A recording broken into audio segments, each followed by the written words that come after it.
기독교 교리 핸드북 3부 인간론 9장 인간의 본성 첫 번째입니다. 인간 본성과 관련된 영속적 질문이 있습니다. 이 궁극적인 인간학적 질문인데요. 이런 겁니다. 우리는 누구인가? 우리는 어디서 왔는가? 우리 삶의 의미는 무엇인가? 오랜 세월에 걸친 인간 투쟁에는 어떤 궁극적 의미가 있는가? 미래는 어떻게 될 것인가? 우리는 어디로 가고 있는가?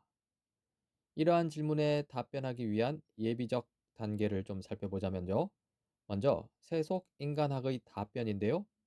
이 세속적 인간학들은 이러한 질문들에 대해 뚜렷한 해답을 제시하는 데 실패했습니다. 그리고요, 바로 그 실패를 통해 오히려 기독교적 답변의 중요성과 적실성이 더욱 분명하게 드러났는데요. 이 기독교의 답변과 관련하여 살펴보자면 먼저 칼뱅은 다음과 같이 말했습니다. 인간은 먼저 하나님의 얼굴을 응시하고 다시 그곳에서 내려와 자신을 면밀히 살펴보아야만 비로소 자신에 대한 명확한 지식을 얻을 수 있다. 실로 우리 인간은요, 오직 하나님과 인간을 향한 하나님의 목적, 곧 하나님의 계시의 빛 안에서만 인간 자신을 이해할 수 있습니다. 여기서 계시의 빛이라면 특히 특별 계시로서 성경을 살펴보지 않을 수 없는데요. 이 인간에 대한 성경의 답변은요. 먼저 인간은 하나님에 의해 피조된 존재라는 것입니다. 사도행전 17장입니다. 하나님은 인류의 모든 족속을 한 혈통으로 만드셔서 온 땅 위에 살게 하셨으며 그들이 살 시기와 거주할 지역의 경계를 정해 놓으셨습니다. 이렇게 하신 것은 사람으로 하여금 하나님을 찾게 하시려는 것입니다. 사람이 하나님을 더듬어 찾기만 하면 만날 수 있을 것입니다. 사실 하나님은 우리 각 사람에게서 멀리 떨어져 계시지 않습니다. 우리는 하나님 안에서 살고 움직이고 존재하고 있습니다. 이 창세기 1장 26절 27절입니다. 하나님이 말씀하시기를 우리가 우리의 형상을 따라서 우리의 모양대로 사람을 만들자 하시고 하나님이 당신의 형상대로 사람을 창조하셨으니 곧 하나님의 형상대로 사람을 창조하셨다. 이 우리는 스스로를 만들지 않았습니다. 우리는 이 믿을 수 없는 우연한 우주적 과정의 산물도 아닙니다. 우리는요, 하나님에 의해 창조되었습니다. 또한 인간은 영혼과 육체로 구성된 존재입니다. 창세기 2장 7절입니다. 주 하나님이 땅의 흙으로 사람을 지으시고 그의 코에 생명의 기운을 불어넣으시니 사람이 생명체가 되었다. 이 성경 구절을 보면요. 이 땅의 흙은 육체적 측면을 나타냅니다. 생기, 즉 생명의 기운은 영적 측면을 나타냅니다. 마지막으로 생명체라고 하는데요. 이는 영육 통일체를 가리키는 것으로 볼 수 있습니다. 참으로 우리는요, 몸과 영혼의 통일체이고요. 이 두 측면은 심오한 방식으로 서로 결합되어 있습니다. 그리고 인간은 공동체적 사회적 존재입니다. 창세기 2장 20절부터 22절인데요.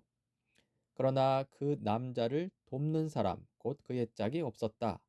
그래서 주 하나님이 그 남자를 깊이 잠들게 하셨다. 그가 잠든 사이에 주 하나님이 그 남자의 갈빗대 하나를 뽑고 그 자리는 살로 메우셨다.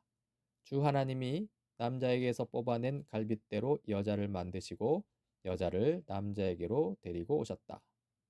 그리고 창세기 1장 27절입니다. 하나님이 당신의 형상대로 사람을 창조하셨으니 곧 하나님의 형상대로 사람을 창조하셨다. 하나님이 그들을 남자와 여자로 창조하셨다. 즉, 남자와 여자는 서로 돕는 존재입니다. 인간의 공동체성은요, 결국 삼위 하나님의 형상을 닮은 것으로 볼 수 있다는 것이죠. 또한 인간은 다스리는 존재입니다. 창세기 1장 26절이죠. 하나님이 말씀하시기를 우리가 우리의 형상을 따라서 우리의 모양대로 사람을 만들자.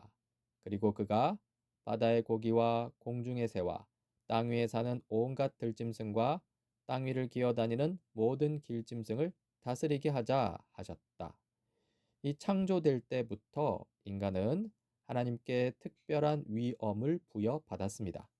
인간은 하나님 아래에서 세계를 통치하는 자로 임명되었고요. 인간은 세계를 소유하고 주관하면서 다른 피조물을 다스리라는 부름을 받았습니다. 한편 죄와 타락의 영향력을 생각해 볼 수 있습니다. 우리는 참으로 타락한 처지인데요. 하지만 그럼에도 불구하고 인간 본래의 고귀함과 위엄을 결코 부인할 수는 없습니다. 즉, 타락하여 손상되긴 했지만 여전히 인간은요, 하나님에 의해 피조된 영육 통일체로서 서로 공동체를 이루며 이 세상을 다스리는 존재입니다. 이제 인간 본성과 관련하여 이 하나님과의 관계를 살펴보고자 하는데요. 먼저 생명의 기원입니다. 이 창조주를 거부하는 사람들의 입장은요, 이 생명의 출현을 우연이라는 관점에서 설명하려고 합니다. 이런 거죠. 장구한 세월이 흐르는 동안 어떤 태고의 물 웅덩이에서 아주 특별하고 복잡한 일련의 반응과 결합을 통해 생명체로 정의할 수 있는 어떤 특성을 지닌 원형질이 마침내 만들어졌다는 것입니다. 이런 조건의 재현을 시도하는 여러 실험들, 그런 실험들을 둘러싼 질문들이 있는데요. 가령 시험관에서 과연 생명을 창조할 수 있는가? 또 이것이 기독교의 창조 교리에 어떤 의미인가? 등이 있습니다. 이제 창조주 거부 입장에 대한 답변을 시도해 보자면요. 먼저 시험관에서 생명을 만들어내는 것이 실제로 가능할지에 대해서 과학자들 사이에서도 의견이 일치하지 않는다는 점을 생각해야 합니다. 즉, 생명 출현이 우연이라면서 창조주를 부정하는 입장의 그 과학적 근거가 사실 튼실하지 않다는 것이지요. 믿을 이유가 없다는 것입니다. 그리고 두 번째, 설령 시험관에서 생명을 만들어내는 것이 가능하다 하더라도 그것이 창조주를 거부하는 우연적 생명 출현만을 뒷받침하는 것은 또 아니라는 것입니다. 즉, 시험관 실험 성공이 성경적 창조 및 창조주를 부정하지 않는다는 의미입니다. 세 번째, 여기서 말하는 생명이 무엇을 의미하는지에 따라 또 문제의 성격은 크게 달라집니다. 가령 생명이 우연히 만들어졌다는 입장은요, 이 생명을 기능적, 기계적 작동으로만 좁게 이해합니다.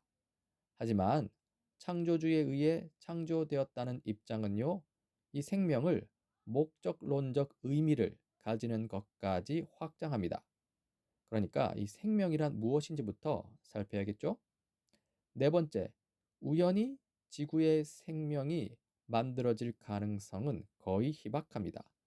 이 영국 왕립협회 전 회장 딕스는 다음과 같이 말했습니다. 지구상에 생명의 기원이 생겨나는 것은 우주 역사에서 가장 가능성이 낮은 사건이다. 그리고 물리학자 다이슨은 다음과 같이 말했습니다. 우리는 우주를 탐구하고 그 세부 구조를 연구할수록 어떤 의미에서 우주는 우리가 등장할 것을 미리 알고 있었다는 증거, 즉 창조주가 부여하는 어떤 목적을 가지고 있었다는 증거를 더 많이 발견하게 된다. 그러니까 이러한 사실을 고려한다면요, 최고의 지성을 가진 창조주의 뜻에 따라 우주가 합목적적으로 창조되었다고 믿는 것을 지적으로 순진하다고 취급할 수 없다는 것이죠. 이제 인간의 기원입니다. 이 부분은 종교적 설명과 생물학적 설명이 충돌하는 문제가 있는데요.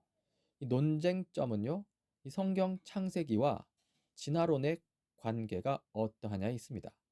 이 논쟁 범위를 유기적 진화론으로 일단 제한하고자 하는데요. 여기서 유기적 진화론이란 기존의 생물종으로부터 변이가 수반된 유전 과정을 거쳐 다른 종이 분화되어 나오는 것을 가리킵니다. 즉, 이미 존재하는 생명체가 어떻게 다양해졌는지를 다룬다는 것이죠. 다시 말해, 이 생명의 기원, 이 무로부터의 창조 등은 다루지 않겠다는 것입니다. 이 유기적 진화론에 대한 네 가지 접근이 있습니다. 첫 번째, 진화론입니다. 이 인간의 기원을 설명하는 데 있어서 진화 이론만을 절대화하고요. 따라서 창조주의 활동을 철저히 배제합니다. 이것은요, 과학 이론을 포괄적 세계관으로 확장하는 입장입니다. 이 자신의 주장에 따라 중립적이지 않다는 의미겠죠? 이 저자는 이러한 진화론에 대해 단호히 거부합니다. 실제로 종의 기원을 쓴 다윈도 마찬가지였습니다. 이 다윈은 이 우주와 인간을 맹목적 우연의 사물로 보기 어렵다고 말했고요. 지적인 최초 원인을 인정하는 이 유실론적 견해를 밝히기도 했습니다. 그리고 두 번째, 직접적 창조론입니다. 이 직접적 창조론은요, 아담과 하와가 창세기 2장에 따라 특별한 신적 창조로 만들어졌다고 봅니다. 인류의 기원은 진화 과정이 아니라요, 하나님의 직접적 창조 행위에 근거한다는 것이죠. 이 입장은 이 화석과 지질학적 증거를 이 진화의 결과로 보지 않습니다. 그래서 이 화석과 이 지질학적 증거들을요, 이 노아의 홍수라는 전 지구적 격변으로 단기간에 형성되었다는 이 홍수 이론으로 설명하고자 하고요. 또 최초 창조와 재창조 사이의 큰 격변, 대재앙을 가정하는 간격 이론을 통해 설명하고자 합니다. 세 번째, 점진적 창조론입니다. 이 점진적 창조론은요, 창세기 1장을 하나님의 연속적 창조 행위에 대한 개요적 기록으로 이해합니다. 우주는 무로부터의 창조에서 인간 창조에 이르기까지 단계적으로 전개되었다고 보고요. 이 종 내부의 제한적 진화는 인정하지만 종과 종 사이의 간격은 하나님의 직접적 창조로 설명합니다. 한편 이 창조의 실제 순서는 창세기 1장의 서술 순서와 반드시 일치하는 것은 또 아니라고 봅니다. 네 번째, 유실론적 진화론입니다. 이 유실론적 진화론은요, 이 진화를 하나님의 창조 사역을 수행하는 일반적 방법으로 수용합니다.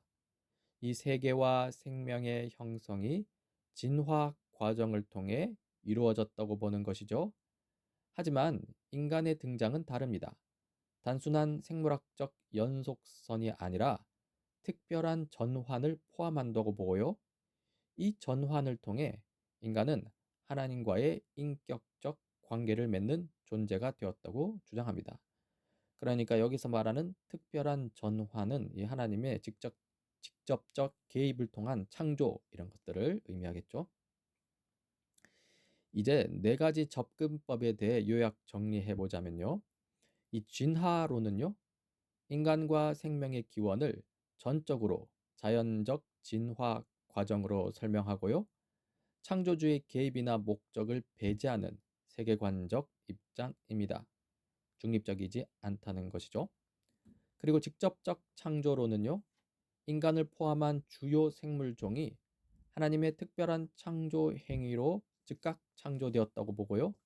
화석과 지질학적 증거는 홍수 이론이나 간격 이론으로 해석하고자 합니다. 그리고 점진적 창조론은요, 하나님이 창조를 단계적으로 수행하셨다고 보고요. 이 종 내부의 제한적 진화, 소진화는 인정하지만 종과 종 사이의 단절은 신적 창조 행위로 설명합니다. 유실론적 진화론은요, 진화 과정을 하나님의 창조 방식으로 받아들이되 인간의 출현에 대해서는 특별한 신적 개입을 통해 인간이 하나님과의 관계적 존재가 되었다고 봅니다. 이러한 네 가지 접근법을 평가할 때 고려해야 할 사항이 있습니다. 첫째, 무로부터의 창조는 반드시 유지되어야 합니다. 어떤 입장을 취하든 우주의 근원은 하나님의 최초 창조 행위이고요. 그 이후의 과정은 하나님의 통치 아래 진행되었고 인간은 특별한 창조의 절정이라는 것입니다. 둘째, 성경이 필연적으로 요구하지 않는 지점에서는 독단, 교조주의를 경계해야 합니다. 이 신실한 성경 해석자들이 서로 다른 입장을 취하고 있고요. 진화론 역시 잠정적인 이론이기 때문에 신학과 과학 모두 겸손한 태도가 필요합니다. 셋째, 인간은 다른 피조물과 구별되는 초월적 존재입니다. 이성적 능력, 도덕 의식, 아름다움을 추구하는 것, 언어 사용, 사멸의 두려움, 영성 등은요, 인간의 독특성을 보여줍니다. 사실 일부 학자들은 진화의 과학적 근거 자체에도 의문을 제기하기도 하죠. 넷째, 진화론적 해석이 하나님의 목적성을 약화시킬 위험이 있습니다.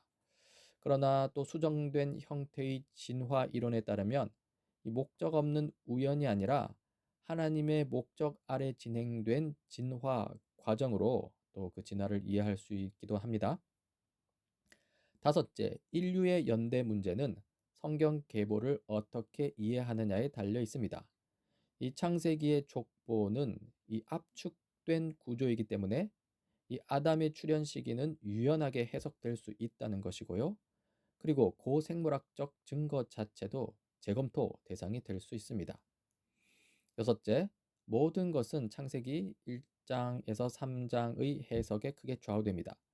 이 성경 본문은요, 역사성과 상징성을 함께 지닌 독특한 서술이면서요, 단순한 신화나 과학 기술로 또 환원되긴 어렵습니다. 일곱 번째, 무엇보다 성경의 중심 진리를 놓쳐서는 안 됩니다. 인간은 하나님의 피조물입니다. 인간은 하나님의 세계 안에서 하나님과 독특한 관계를 맺고 있습니다. 인간은 창조 세계에 대한 책임을 부여받은 존재입니다. 이 사실을 놓치면 안 됩니다. 이제 하나님의 형상으로서 인간을 살펴보고자 합니다. 이 하나님의 형상은 창조 사역과 구속 사역 가운데에서 나타나는데요. 창조의 경우 인간은 하나님의 형상대로 창조되었습니다. 객관적 구속의 경우 이 구속 역사의 절정이신 예수 그리스도는 하나님의 형상입니다. 주관적 구속의 경우 그리스도인들은요, 예수 그리스도와의 연합을 통해 하나님의 형상을 함께 누리게 됩니다. 이 하나님의 형상에 대한 여러 해석들이 있습니다. 일단 기본 명제는요, 이 하나님의 형상으로 창조되었다는 점이 인간을 다른 모든 생명체와 구별한다는 것입니다. 이제 몇 가지 해석을 살펴보자면요. 먼저 전통적 해석입니다. 하나님의 형상은 인간의 이성적 지식, 도덕 의식, 원래의 도덕적 완전성, 불멸성 등을 가리킨다는 것이죠. 물리적 해석도 있습니다. 이 하나님의 형상은 신체적 유사성을 가리킨다는 것입니다. 하지만 하나님은 영이시기 때문에 이 해석에는 한계가 분명히 존재합니다. 그리고 삼위일체적 해석입니다. 아우구스티누스에 의해 나타난 해석인데요. 아우구스티누스에 의하면 인간의 기억, 이해, 의지에서 삼위일체의 흔적을 본다는 것이죠. 이러한 해석은 이 하나님의 형상을요, 인간 존재의 내적 구성으로 이해합니다. 통치 개념으로 해석하는 것도 있습니다. 하나님의 형상은 인간에게 주어진 피조 세계에 대한 통치를 의미한다는 것이죠. 이 통치는요, 그리스도를 통해서 하나님 나라에서 완전히 회복될 것입니다. 사회적 해석도 있습니다. 이 하나님의 형상은 인간의 공동체적 존재 방식에 있다는 해석입니다. 인간의 함께 있음, 이 공동체성, 이 사회성은요, 하나님의 삼위적 공동체성을 반영한다는 것이죠. 바르트는 이를 특히 남자와 여자의 관계에 적용합니다. 창세기 1장 27절을 보면요. 하나님이 하나님의 형상대로 사람을 창조하시되 남자와 여자를 창조하셨다는 것이죠.